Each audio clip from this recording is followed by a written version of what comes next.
All right. So this is our fourth podcast, and after some fan recommendations, we've decided we're gonna do something. We're gonna discuss a topic that we think we'll have some more differences on. So we'll highlight the differences in our beliefs, thoughts, convictions, and kind of maybe highlight our personalities a little.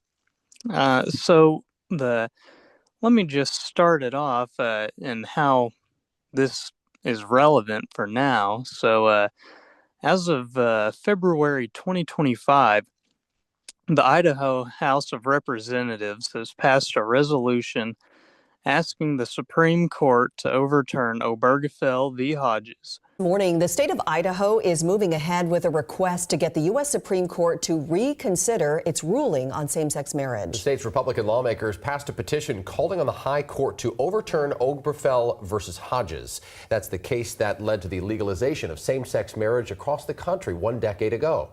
Now, state leaders in Idaho believe it should be left to the states to decide. But the Supreme Court has not yet taken up the case, and now Obergefell v. Hodges.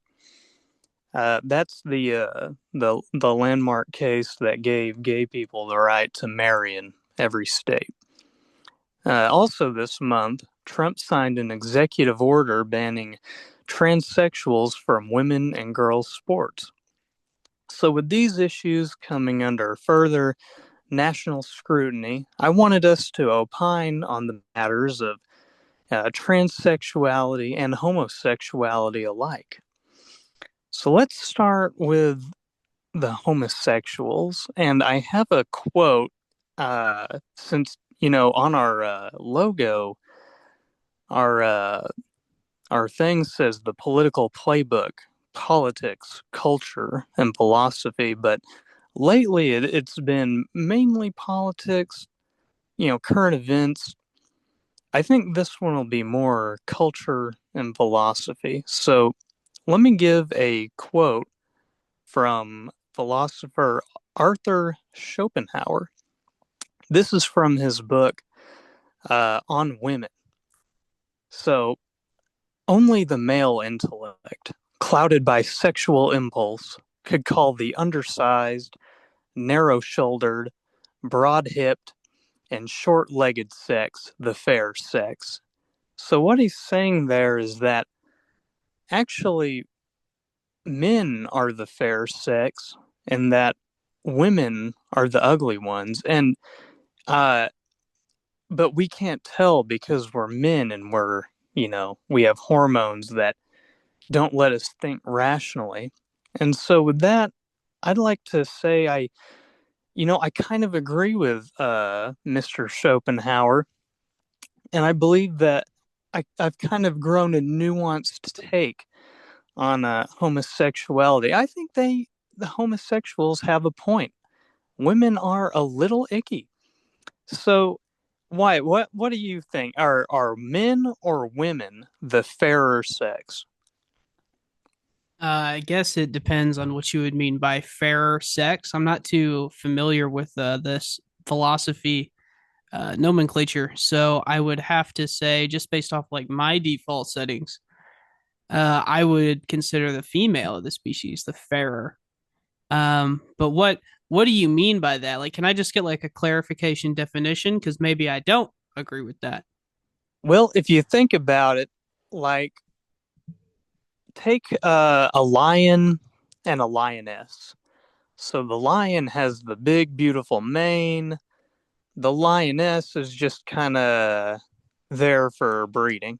Take the peacock and the male peacock with his bright feathers, and the female peacock with, rather bland looking in comparison. And it goes on and on. There's a buck and a doe. The buck has the antlers. The doe is just kind of skinny little thing.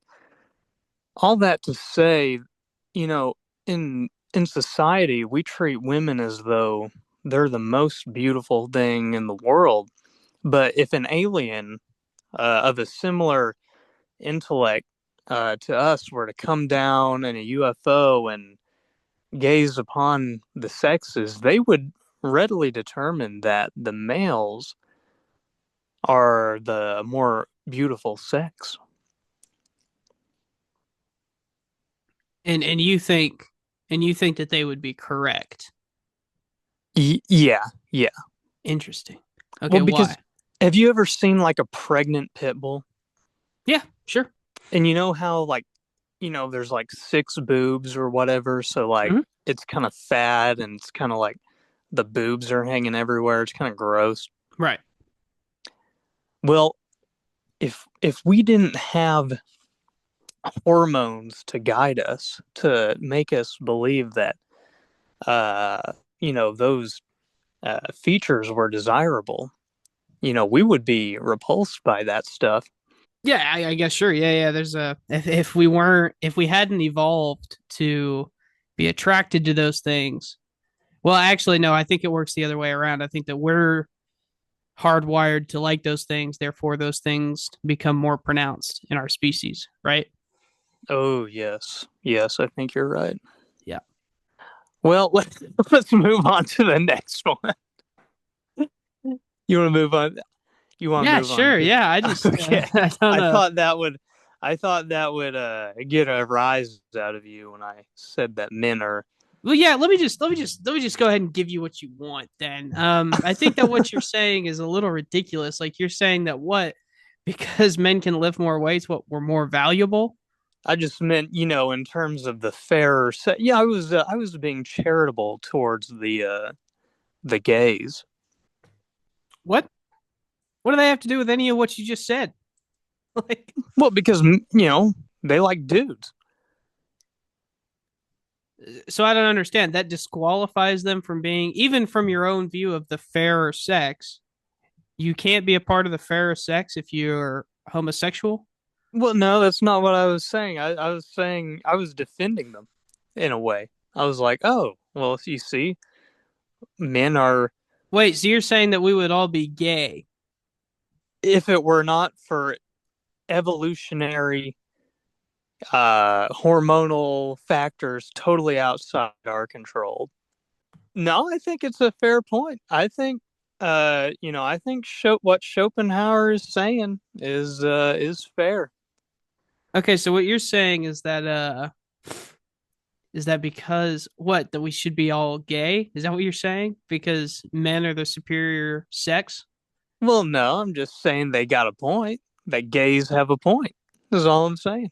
Just a novel thought. I still, I would rather that everybody pursue a normal heterosexual lifestyle. I think it's healthier for society, but you know, Well, give credit where credit's there due. is no more society if everyone's gay, right? Very true. Like, Well, that's pretty much my point in terms of giving them credit. I still oppose it. And that would, I can give you some philosophical or high-minded reason that I cooked up to kind of as a post hoc justification. But I mean, ultimately, I think my aversion to it is instinctual. interesting. So like you're saying that like you don't have a good reason. It's just a gut feeling. And so you're making a gut or you're making like high reason as a result of this gut feeling. Pretty much, yeah. Yeah. Yeah, that's ridiculous. You can't tell me that because you have a gut feeling and therefore you're gonna just argue around it. Like that doesn't make any sense. Like that's beneath you, as far as I'm concerned. Nope. I think it's okay. Why not? Why not? Why can't that be the foundation of foundation of our philosophizing? Justifying that which we feel. Well, it's just not a rational form of like figuring out like what would be best or worst. Like it's just it's a complete subjectivist view. Well, I would argue, wouldn't the egalitarian just be making a post hoc justification for wanting everyone to be equal and wanting everyone to be treated nicely because they, an instinctual level, they kind of want that, and so they try to Well, I'm justify it. I'm sure that some people, yeah, sure, but there's definitely like a decent like utilitarian argument for supplying gay marriage. W- Um, Oh, well, we'll get a utilitarian argument. well, I'm saying like I don't like I'm more of like I subscribe to like the egalitarian argument, but I'm saying that's not the only argument, and we certainly don't like necessarily work backwards, right? Like you are reacting from a gut feeling, and we have like a marked principle, and I don't feel like those are the same thing. Like you're basically just saying, "Ew, it's icky. I don't like it," and we're saying that like, yeah, if you're gonna give rights to people, you should probably give rights to everybody, and it shouldn't be able to be diminished based on sexual orientation in this case. Yeah, but why does it? But see, I reject that framework where, like, what? Why does that make your why does that make your justification any more valuable than whatever justification I provide for whatever reason?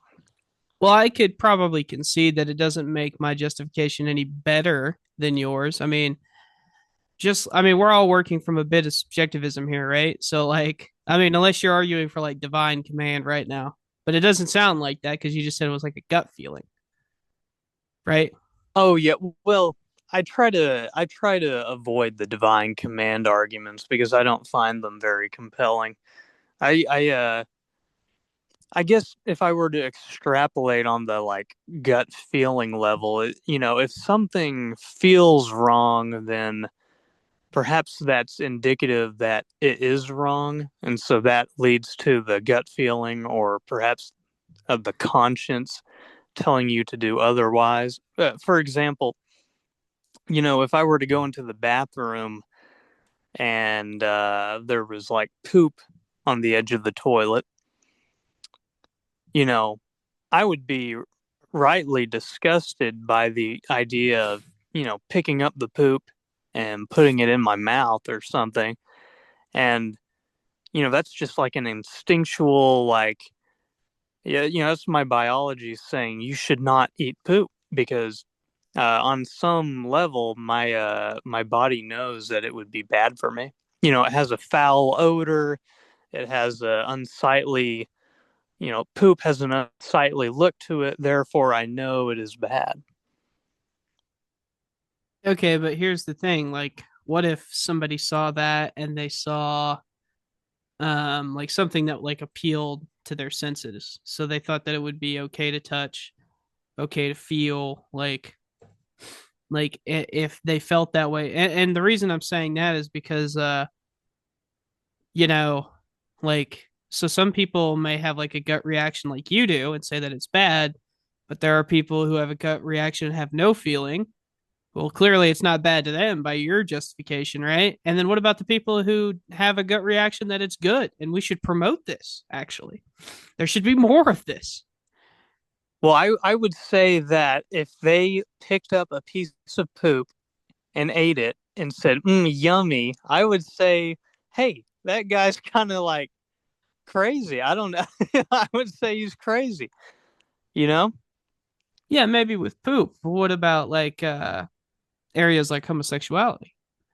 Well, I think I think poop is analogous because in homosexuality, you're more likely to, I imagine you're more likely to interact with poop during intercourse. Sure, I guess, but that again, like this doesn't change the fact that like some people prefer this, right? And the only justification you seem to have is that it's icky to me. Well, what if it's not icky to the other person? Well, okay, let me pose this. So you go into the bathroom with your kid, and your kid says, "Oh, Daddy, look, poop."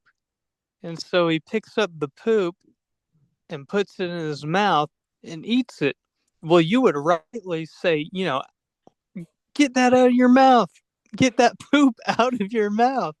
Like, that's crazy. You got to spit that out. And you would be right in doing so. And Sure. okay. And so take, in this analogy, the father is like the government, and then the child is like the society. So, we ought to enforce moral instruction on society in order to steer it into a healthy lifestyle. Okay. All right. So you're saying that if the government were to catch people engaging in homosexual sex, they should do what? What should the government do? Um, I guess a fine would be appropriate. A fine. A fine for consensual sex? Are you Well, kidding well, me? well, hold on. So an agent of the law, you know, an officer happens upon, some homosexuals having sex in an alleyway, right? Well, they would rightly be put on a sex offender registry, because we have to discourage antisocial behavior. Okay. So for for being gay, you would have these people put on a registry? If they were doing it in an alleyway, I think that's probably appropriate. Sure, Yeah. but if they were doing it in the privacy of their rooms, like their bedrooms. I think that's where like a fine could come in. Oh, We okay. could be like, you know what? But then again, I'm against like surveillance of that level. So I wouldn't want to. You know, I guess the good old libertarian in me is, See, well, I don't want the security I'm state. opposed to that on principle. Like the idea that you should fine consenting adults who are just, have I mean, like I said, there's no really no harm here. That's where I'm like the utilitarian in me is trying to find the harm in what you're describing, right? So like Well, I seek to minimize harm for the most part um through rational means. And I don't see the harm of homosexuality at all. So for me to be on board with any of this, you would have to A, produce harm, and then not just like one-off harm, like you'd have to show that like society is harmed for me to implement like large scale like civil fines, prosecution, stuff like that. well, I would raise the AIDS crisis in the '80s. I mean, I think the government's role ought to be to discourage antisocial and unhealthy behavior, and I mean that. I mean, to be frank, I mean that stuff was pretty well confined. I mean, it did have spillage, which affected society as a whole. When needles were shared, and when I suppose bisexuals entered that pool of sexual partners and then contaminated the pool of heterosexuals. But the AIDS crisis was harmful to society. Sure, but you admitted yourself that there's not a great amount of spillage, right? It was fairly confined to within the community that you're trying to target here. And honestly, like I could very well easily argue that it was kind of brushed to the side and not really dealt with accordingly in the name of bigotry. Like the fact that the United States didn't take the AIDS epidemic very serious at all is because, well, the people in power didn't really care who it affected. Well, I'll say this: even if And it I were confined, I mean, I said it was confined, but that doesn't change the fact that many, many, many people died. And if we take my past analogy of the father and the child going into the bathroom, and the child, picks up some doo doo with his finger and eats it. You know, the government ought to to say, no, you shouldn't do that. That's unhealthy for you. You might die. Even if it was their free choice. Uh, it Well, should be listen, discouraged. I mean, listen, I don't have a problem with government being used to conform society for the better. I just don't see how that applies at all here. The idea that you're going to make to me that homosexuality is as much a danger as, like, as far as you're concerned, like the AIDS epidemic started because of homosexuality. Like, that's just not true. It was just magnified because of the behavior of the lifestyle of the 80s. Um, there's no there's no argument at all that a straight person couldn't get AIDS. And if they partied a lot, if they shared needles a lot, if they had a lot of unprotected sex, you're going to tell me that that couldn't have just as easily like filtered its way through the heterosexual community too? Well, it would have a harder time because the lifestyles were just so different. I mean, the bathhouse culture of the 80s was pretty extreme. So, I mean, it's no wonder that it spread so fast through the homosexual community. But Okay, so like I've got some questions. Would you would you deny same sex couples like marriage? for me personally, yes, because that would mean that effectively government is giving the okay stamp to that to a harmful lifestyle. Okay, and how are you defining harmful here? Harmful in the sense it's more prone to the spread of disease. It's more prone to personal injury. Or the rectum is not intended to take foreign objects in it, so you're more likely to have prolapse. You're more likely to have anal fissures, and which can and you're more likely to get infections, which can be harmful. So in general, it's just not a healthy not a healthy practice. Okay, well, since and I will say that you are the expert on being married in this podcast. But I do have to ask, um, if it's just the lifestyle you're worried about, then that's not really has nothing to do with marriage, right? But like, why would you deny legal protections? Like there's like transfer of assets that happens after death. Like, why would you deny that to these couples? Even if you don't want to condone the acts, why would you not at least grant them the same like protections, like legal protections? Well, I feel as though if you recognize it as a marriage, that is in effect, giving it the A-OK stamp. Right, and you're opposed to that, right? Yes, because I feel as though the government should be a moral guide, uh, and should enforce some level of morality onto the population. Yeah, sure. And like I said, I you're not going to get a lot of disagreement there from me. Like I think the government's primary role should be like a moral like guide for the country. I think that the problem is that they've spent too many times you know, bitching about the wrong thing, to tell you the truth. And this is I think one of them. I mean, I can't imagine um that you're for so homosexuality would be a fine for you then, and not like we send you off to like conversion therapy or anything like that, right? I would have to see some. I would have to see some studies that say, that therapy even works. I have my doubts. But I would treat it similarly to. Here's the thing. For some people, it's like the worst possible thing you could do.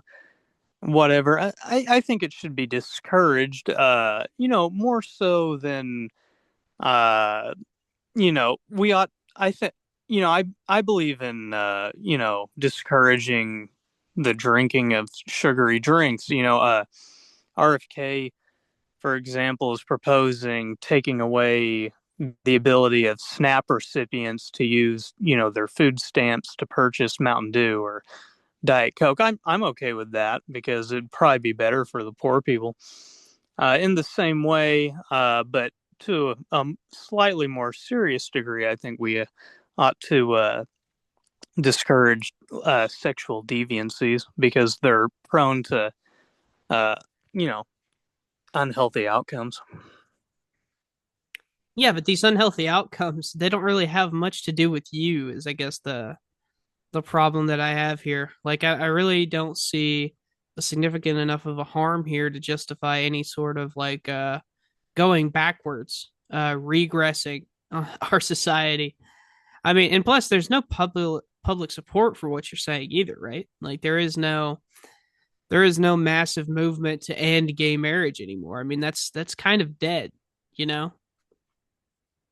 Yeah, I would. I mean, that's just factual. Yeah, I mean, I'm certainly in the minority in my thought, but leadership isn't just consensus building. It's taking Sure. a stance and imposing your will upon the public. Gotcha. And I don't even know how the state would begin to go back. I mean, you would have to not just overturn Obergefell, right? You would have to revoke several. At this point, there's a couple of federal laws, isn't there? The Biden Um. administration definitely passed they passed like codifying Obergefell into federal law with a religious Oh, exemption. yeah. They did do something about, I believe, interracial as well as homosexual marriage. There Correct. was something that went through Congress, but I don't know the specifics of it, to be honest. But it did pass, right? Or Yeah, did it yeah, yeah, not? yeah. It passed the Senate and passed the House. Biden signed it. Well, a big day in Washington. President Joe Biden signed a bill to codify federal protections for same-sex and interracial marriages. NBC6 reporter Amanda Placencia is live from Well Matters tonight with reaction. Amanda. Yes, Jawan, and today was a huge moment for same-sex couples as their marriages are now federally protected. Same-sex marriage is now the law of the land. Love is love. Right is right. Justice is justice. On Tuesday, President Biden signed the Respect for Marriage Act. I don't, I feel like this is a lost battle, buddy. I feel like the trans battle is far more winnable for your side. I feel like because the gay battle is already fought and won, I feel like. Oh well, I mean, it's there's no doubt that this has been basically decided and fully accepted by even mainstream conservatives. I mean, I think I forget which website it was, but Trump pulled off the it's like LGBTQ or whatever. Yeah. Well, he had the T and Q removed, but the LGB remained. So, I mean, the gays have certainly won this cultural victory. And I could be mistaken here, but is Peter Thiel not Oh yeah, he's a homosexual, and I okay, think he yeah, has a that's what I husband. thought. Yeah, 100%. And then, you've got some pretty decently sized people on the right, like Dave Rubin is gay. Oh yeah, There Scott Presler. yeah, I mean you can't kick these people out of your movement anymore. They're a Well, part of your coalition. You can't I don't understand. well, new coalitions can form. And I understand that you're saying that you're not necessarily for like popular support doesn't mean much to you. And believe me, I understand that. But I just still don't. You're gonna have to come up with a much better reason than it's icky, and it's like a poo analogy. It's like a poo analogy, guy. Well, I think of it like this: it wouldn't have to be like my main. So, say if I was running for president, it wouldn't be. It probably wouldn't even be something I would highlight as part of my agenda. Or my core. I really probably wouldn't bring much attention to it, but if asked, I would be honest. But it's kind of like I would prefer to le- levy sin taxes. I would have to See, I would probably have to see some studies to see if sin taxes are even Well, uh, there definitely used. is. As much as I discredited you via like popular support and like coalitions within the right, there definitely is a contingent among the right that is trying to get Obergefell overturned. And they might succeed with the Supreme Court. So is that something that you think that that's your avenue, right? Is you Yes, have to yes. get this up to the Supreme Court, like Idaho, for example, right? Hmm. Get this before the Supreme Court, make the court make a ruling either for or against, because this is really your best option because it relies on the least amount of popular sovereignty within the country, right? It doesn't rely on the vote. It doesn't rely on the Senate or the Congress. It doesn't even rely on the president who was elected. It's just appointees, you know, Exactly, exactly. um, who cannot be held politically accountable for what they decide. So that, well, listen, I understand the strategy now, but I still don't know if it'll work because I think like we can say that these people are like colorblind and they don't see like party, they don't see like trends, they're just making honest rulings. But I think you and I both know that that's not true. Like these people are trying to figure out like how is this going to hurt like the movement as a whole when they're making these Supreme Court rulings, you know? Oh yeah, I mean, there's certainly a political calculus that goes into these. I mean, they expended tons of political capital, and I mean, many people thought it was almost a blunder because they could have cost Trump the election by overturning the Roe v. Wade. Right. It really re-energized the Democrats. So, I mean, there's a calculus with all this, but right now, I think, I do think if there's a time to do it, it would be now. I think we could get away with it, basically, especially if we did it early into the term as opposed to later.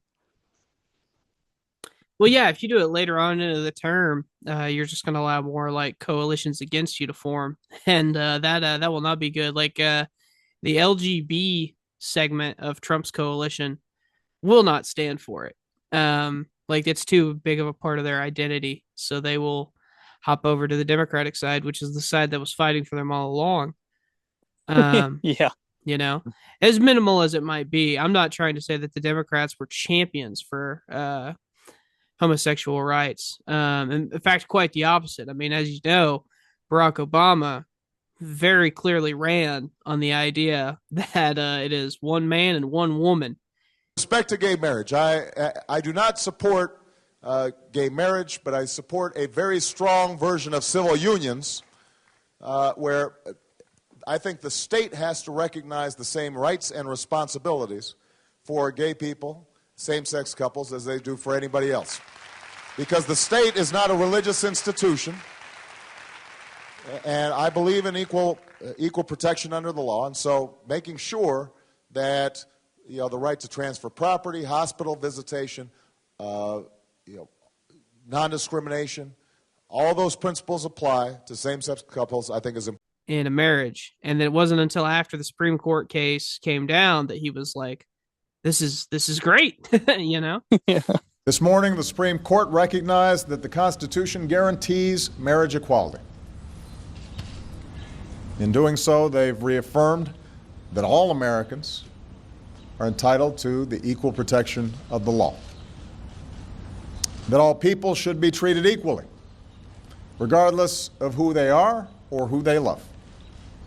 Reached a bit of an impasse on this subject. I think we've both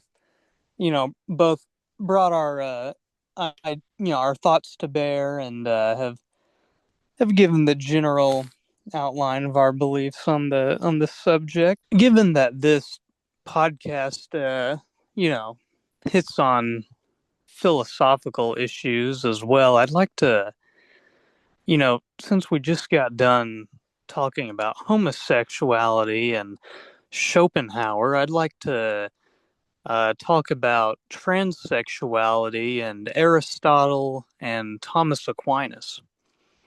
So, in Catholic theology, uh, this one of the doctors of the church, Saint Thomas Aquinas, who developed a lot of the philosophy and theology that the Catholic Church uses to this day. He adopted Aristotelian philosophy about substance versus accidents, and he applied it to the Eucharist. So it's the Catholic belief that, the host, the piece of bread and the wine that you drink when you take communion at church, that that is actually the full body and blood of Jesus Christ.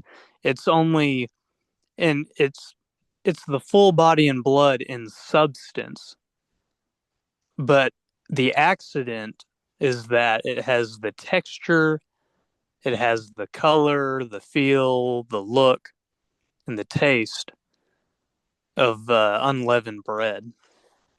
So, uh, I say all that to say that in many ways, that's kind of what people who believe that you can turn a man into a woman or vice versa, that's kind of what they believe. They're kind of Aristotelians, or perhaps they're lapsed lapsed Catholics in a way. You know, has Christian theology kind of primed the public to accept transgenderism in some ironic fashion? Those are, that's kind of my beginning thoughts. Something to something to ruminate over, I suppose. But any thoughts on that? Any thoughts on Yeah, that? I've never heard that argument before. Is that like even is it is that argument said anywhere out of like esoteric circles? No, I'm getting well, not that I know of. I'm getting this, however, it's not original to me though, because I first heard this from good old Dickie Spence. Ah, of course. So that's why I can dismiss it without having to engage with it because it came from an absolute moron who knows not only nothing about religion, he knows nothing about politics, and he knows nothing about culture. So Oh, okay, I yeah. can dismiss everything you said by just saying it came from Richard Spencer. There we go. Oh, well, you've beat me, dang it. No, well, listen, I'll engage with it a little bit. I Oh yeah, there it's not even really it's not even like I really made an argument. I just thought it was kind of interesting as a precursor to the conversation.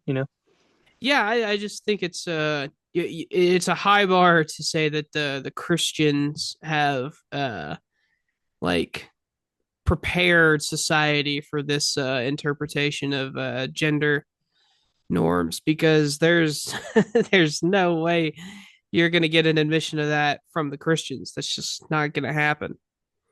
Well, I certainly don't think any church-going Christian would agree, but think of it like this. I mean, how many times do you see like leftists on Twitter saying, you know, they're not Christian, but they understand the religion more so than the Christians on the timeline do themselves. Because they say because the left would say, oh, we're all about compassion, we're all about loving thy neighbor, doing right by immigrants, I suppose. That was Right. a so in some ways leftists kind of are, even though they typically don't believe in Christianity, they kind of all have this respect for Jesus and are kind of in some ways his ideological descendants, but I think, that happened over a long period of uh, transformations in thought over the centuries. But I do feel as though that, leftism is in some ways rooted in Christianity. Yeah, I mean it depends, I guess, on how you're measuring that. If you're measuring that from the perspective of like self-identification, then obviously not, right? But you said that it was more on like the adherence to the values themselves, which I mean is pretty obviously the case for me. I would agree with that. But I don't really see how that's relevant here to the to what we're talking about, I guess. Oh, yeah, it's not really relevant because, I mean, it's not really posing an argument. I just kind of thought it was interesting. And, it's something interesting I'd heard. I thought I'd Yeah. reiterate it since, it's a And, philosophy podcast as well. yeah, and not just to echo what you said a little bit, but like biblical literacy is like twice as high among non-believers as it is against self-identified Christians. So like if you were to like test like a non-believer versus like a church-going Christian, then the non-believer on average scores 2.5 times higher when just asked basic questions like who split the Red Sea? You know, what's the name of the guy who prosecuted Jesus? What's the road that Paul had his conversion on? Like, stuff like that. They do twice as good. And it's like you said, it's a little ironic because, like, why? How could they possibly, right? Um, but That is interesting, but I would have to see how that study was conducted. My sense is that I don't know. I've heard similar things said in the past by many different people, all of whom I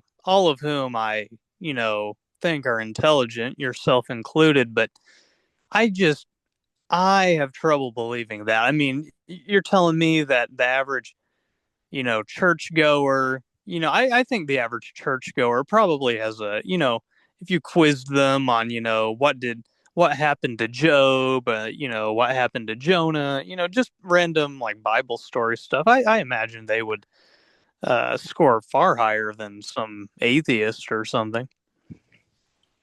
yeah, I mean, I have no I have no preference to the outcome of those studies, to be honest with you. But I do find it ironic that it seems to pop up again and again and again. But I don't have it That pulled up in is front of me, interesting. so I can't say for certain. Maybe you're right. Maybe they're all wrong. Who the fuck knows? Um, Exactly. back to this. So would you say that transgenderism would be like biblical Christianity? Oh, no, no, Okay, I just had to no, make I sure wouldn't. I I wasn't wouldn't. reading too much. Okay. But Um, yeah, I mean, just to kind of get it started off, now that we've kind of touched on some interesting philosophical points, you know, I'm against it. And largely for the same reasons that I'm against homosexuality. I find it it's instinctual mainly. I'm not it's I find it aesthetically displeasing. I live in a more liberal part of the state actually, and so as a consequence, I actually have seen quite a few transsexuals in real life, and I'm always you know fair in my dealings with them. I'm always kind, but it is a tad disturbing. I've got to say when some of them make very little effort. I find it kind of offensive almost. It is, uh, you know, it is offensive in that sense. Like it's kind of like wearing a shirt that says like "F you," or something like that. It's offensive. It's Uh, it's offensive to you. yeah, So yeah. this person's just walking around minding their business, not doing a darn thing to you, and you're like, "Wow, this is offensive to me that this person's existence is offensive to me." Really? Well, it's not their existence; it's their pattern of behavior. Yeah, well, you haven't even announced any behavior. Like you're just announcing that the way they look is gross and you don't like it and it's Well, offensive. the act of cross-dressing. The act of cross dressing, who cares? How does it bother you? Like, Well, I find it aesthetically displeasing. okay, And then, there's, so if they find you the same amount aesthetically displeasing because you're wearing like a weird hat or a funny shirt, do you think that they should have the right to like throw you in prison? well, no, because I'm hot. Right, right. but, but, I mean, in all seriousness, you know, there are just degrees to how people can be aesthetically displeasing, and that's higher on the list than like than someone who just dresses bad or is like, I don't know, bald or something. Yeah, but like, okay, so like, so you're against it. What does that mean in terms of policy? Like, help me understand this. Like, are you saying that like cross dressing, and is it just cross dressing that you have a problem with? uh we have a fairly long tradition of, I don't even know if I would go as far as like banning drag shows or anything like that. These things have existed. I would ban the surgeries for children and adults alike. I would, Even for yeah, adults? yeah, yeah. Why? It's just a cosmetic surgery if you're right, right? Well, it's more than cosmetic. I mean, there's, health risks involved, albeit What, relatively minor. there's not health risk involved in other cosmetic surgeries like a boob job or a tummy tuck or a Oh, there facelift? certainly are. And honestly, if I had my way, I would probably ban operations such as those as well. I mean, there's no reason people need to be getting boob jobs. I mean, good Lord, on what grounds? On what grounds in America are you going to say that you can't have any of these? And listen, I'm not saying that I view that these are just cosmetic, but I'm saying, like, even if you're right, like, that's what I don't understand. Well, see, this is the problem of giving people freedom. I guess I'm already coming from a position where I don't believe everybody should have the freedom to do what they will whenever they please. So, uh, I will say, I guess my thoughts on it, are, I'm certainly not like a, hardliner or anything. There are certainly, transsexuals out there that are less offensive to, those among us with more conservative sensibilities. There's Blair White, the Republican transsexual, and at first glance you could probably be fooled. There's that Hunter Schafer. Have you ever seen that show Euphoria? I have not. The woman's Zendaya, right? I have not seen it. Oh, okay, but that's certainly less offensive. But the majority of transsexuals, they don't quite look that way, and they're just kind of, it is aesthetically displeasing. So it's not something I like seeing around. But it's kind of on that. It's a little bit worse than like seeing a dude that's like 500 pounds. So I it's like see. I'm not gonna So like you I wouldn't even like say, "Hey fatty, you fat piece of crap, eat a celery stalk." I would never say that to a, morbidly obese person sure. in a hover round or whatever the little carts they have are. I'm just saying that, it's something that I don't think society should promote. Okay, so if society shouldn't promote it, you're basing that off of just the fact that you don't like it, right? Yeah, that's kind of where all my positions. That's kind of like the starting place of all my positions. Yeah. I gotcha. I gotcha. And then the rationale for this is just make believe, like whatever you have to justify the ew, it's icky, right?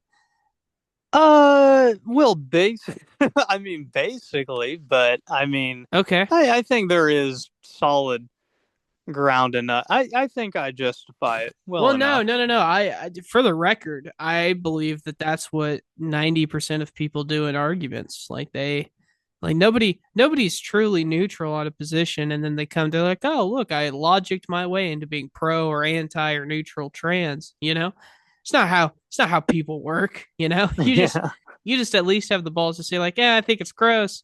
So here are my arguments against. Now that I think it's gross, it's fair, Oh yeah, fair. and again, just like the homosexuality, I would say that this is more. I mean, far more damaging to a person than a homosexual. I mean, the surgeries that it entails, and then the hormone replacement therapy that transitioning entails. Yeah, I think oh, I forget the stat. I read it some time ago, but you're far far more likely to get cancer. If you're a transsexual. So these interesting. you know injecting yourself with hormones and all these other things, it does come at a price. Sure, yeah. I'm sure there are additional health risks from the treatment.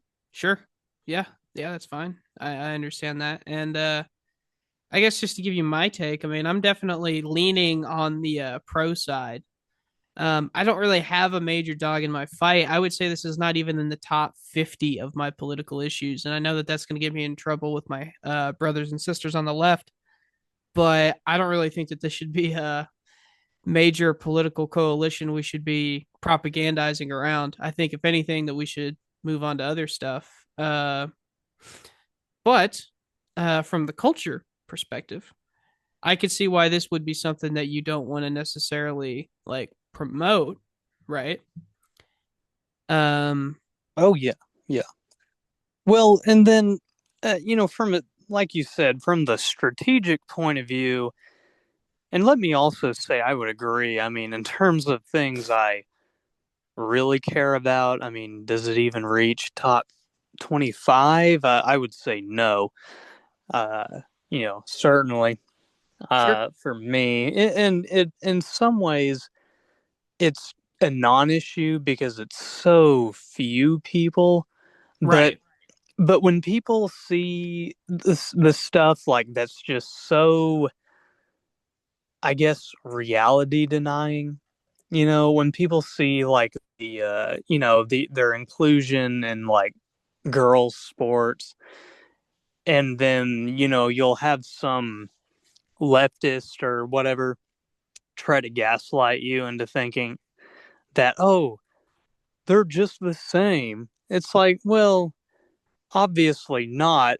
And I think it's just so animating to people of a conservative disposition because they think, well, if that person is loony enough to think that, oh, Leah Thomas is just, ought to compete against Riley Gaines, then that kind of colors every other belief of theirs. Like they must just be insane. So I think it's Sure. just it's such an animating non-issue, you know. Yeah, and yeah, I definitely agree with that. I mean, this is a nothing burger. You're talking about, is it 1% or is it 0.1% of the population? that's I would actually assume it's trans. closer to point one. And yeah, yeah. And I mean, this is nothing but like this is just a propaganda like smear campaign. Um but I will say, and then just to kind of push back on the idea of like transgender sports, and what I'm about to do is an example of, so there's not an epidemic of people becoming trans who aren't trans, but there is an epidemic of people who are willing to defend everyone becoming trans. Um, and what I mean by that is like, uh, you mentioned Riley Gaines and Leah Thomas. Oh yeah. As far as like transgenders in sports, I don't really have a huge dog in the fight for high school sports. College sports and professional sports, the biology is just too much to overcome with skill and technique. So you have to do it based off of biological sex. It's just the way it is. But in high school, like, I don't know if you know this or not, but like wrestling was co ed for decades, Oh like really? since the 50s. Like, if you were a girl in Pennsylvania and Oklahoma and Texas and wherever, and you wanted to wrestle, well, there wasn't enough women to have a women's wrestling team. You just had to wrestle against the boys. And you know what? Some of these women kick the hell out of some of these boys. I mean, can you think of a more violent, angry, masculine sport than wrestling at Uh, the high school level? no. No. Exactly. So like the idea that I'm supposed to shed some tears because one girl or one transgender girl played basketball on a team that didn't even win the state championship. Like, boo hoo, cry me a river, you conservative snowflakes. Oh Like, yeah. I mean, I agree. I mean, it's a non-issue. I mean, in the grand scheme of things. I now mean, on the culture war, I could see why this would be something you didn't want to promote though. Um, but I got to be honest with you, I lean pretty neutral here, and I'm not sure that it's even that big of a deal for the culture. I think it's being like flamed. It's being amplified to something that's it's just not a major issue. yeah, and see, it is funny because uh, who talked about it more? It was probably the Matt Walsh types. That The extreme you right, know, absolutely. if we're talking like Matt Walsh versus Kamala Harris, I think Kamala was wise enough to not make it a pronounced part of the campaign. I can't really even remember her talking about it, even if she did. I don't remember. So To whereas I Matt think, Walsh made a to whereas Matt Walsh made a fucking documentary. yeah, yeah, it's quite it's very animating. It is very animating. I think it's just going back to my it's aesthetically displeasing. It's offensive. Uh, and it has these rationality defying qualities. So yeah,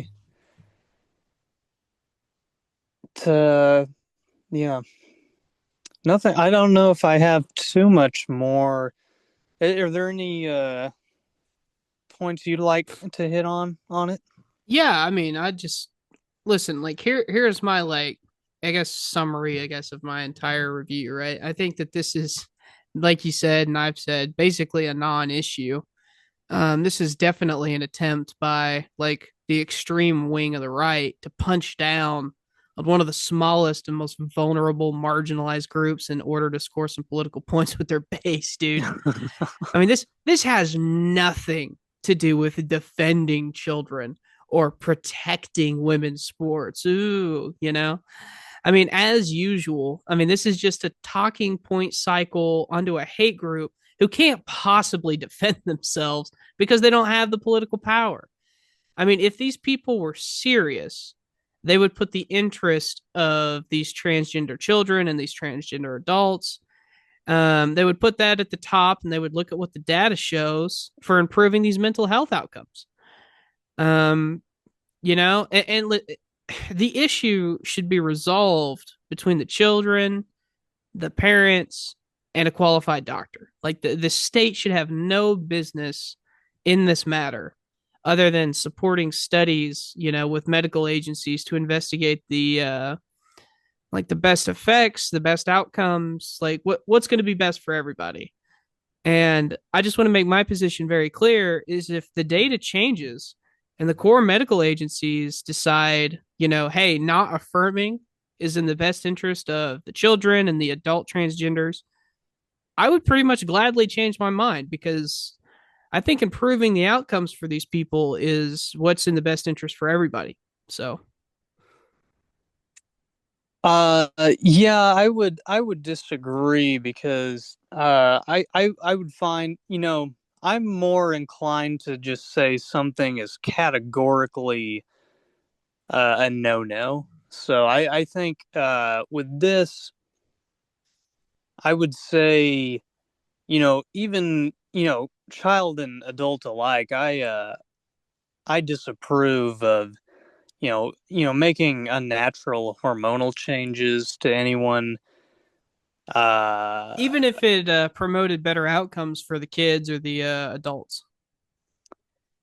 See, that's the thing. It says, like, promoting better outcomes. I'm not so sure that it does. I mean, I would have to see some studies, and I'm sure there are studies out there that Why would might. you need to see studies? Studies wouldn't change your mind, right? Even if these studies exist, you wouldn't be like, oh, well, I guess now I'm pro trans, right? Oh, that's a good point. you know, like what? Why are you gonna softball me? Like if the American Medical Association came out and said, oh yeah, this is which they have, by the way. I just want to be very clear. Like every single major medical agency is on the side of like puberty blockers, affirming like gender expression. So this is like using new pronouns, the new name. Like this is not and the idea that like you would see that and be like, oh, well, I guess I got to change my mind. I guess I got to support this. It's just ridiculous. Like, No, you've got a good that is a very good point because I would oppose it just on an aesthetic level, regardless. So, uh, yeah, I don't know why. I think I was just rambling when I decided to couch it in some study thing. Uh, because ultimately, yeah, I'm not. Uh, well, I I would be hard pressed to change my mind. Uh, Although on some level, it could. I mean, if you said to me like, well, there'd be no way of proving it. I don't know if you made some argument like this kid will like 100% kill themselves at age 20 if we don't like stick some if we don't like you know stick some boobs on them or something. Then I'd be I might be a little more inclined, but even still, I'm more just categorically opposed to it. at least you're willing to admit that you're categorically imposed. I mean, the amount of people like on the right who feel the need to intellectualize something that they just categorically oppose. Like the idea that like Matt Walsh, for example, is like, oh, I have to come up with some sort of like justification for this because otherwise I'll seem illogical. Like, dude, just own it. It's not a logical position. Like, it's not. Well, I think see, the conservatives have kind of gotten to this point where they'll say, as long as you're not doing it to kids, and that's kind of as far as some of them will take it. And I guess from you know, if they're not starting from a place where I am, where I'm just opposing it because of, more instinctual reasons, and then, creating post hoc justifications, I think that's logical because you don't want to, you don't want to, impose puberty blockers on a child and then have it decide 10 years later that, oh, I didn't, I want to just be a normal Yeah. boy or girl, Um, whatever. Really quick, I just want to ask your opinion about the. Are you aware of the Supreme Court case in Tennessee right now? I am not. Okay, so this will likely be a decision that comes out in the next 3 to 6 months, right? Mhm. So they passed a state bill which bans gender affirming treatment for transgender adolescents. Uh-huh. Um, but the law does not ban cisgender affirming care. So this would be like cosmetic surgeries or like anything like that. So they took it to court on the basis of discrimination. It's just that's how they're arguing against it, is it's that it's a pure discrimination case to strike it down. Um, but basically, it's at the Supreme Court now, and like, what are your thoughts? Do you think that there's a real chance? Because this is a major state that's getting it challenged on whether or not they can or cannot ban gender affirming care. Do you have any insight to what you think the court will rule, or have any thoughts like personally on it? Well, I think since the Supreme Court is 6-3, I imagine they'll ban it. I mean, that would be my assumption. But Yeah, yeah, I my think thoughts so. on it are that, it might seem unfair from a at first glance, but one surgery promotes more, healthy sexuality, and one promotes more less healthy. So Interesting. for that reason, I mean, you know, I'm in favor of one and not in favor of the other, even though it may seem hypocritical. But it may seem hypocritical because it is hypocritical, right?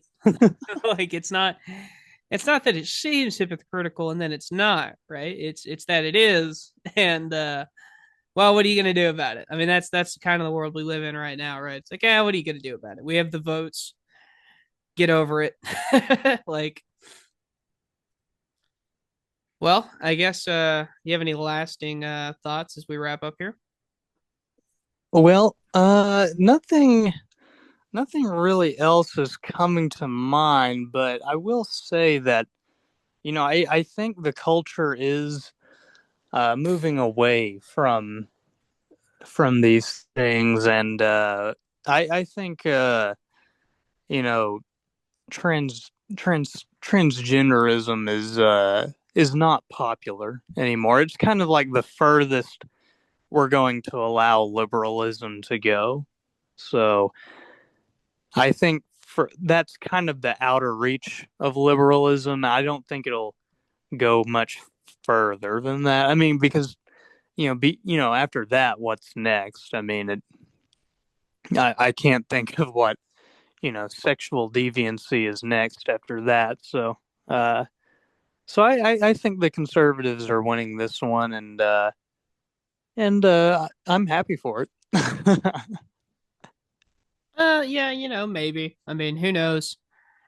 Who knows what sort of stuff we'll see in the future?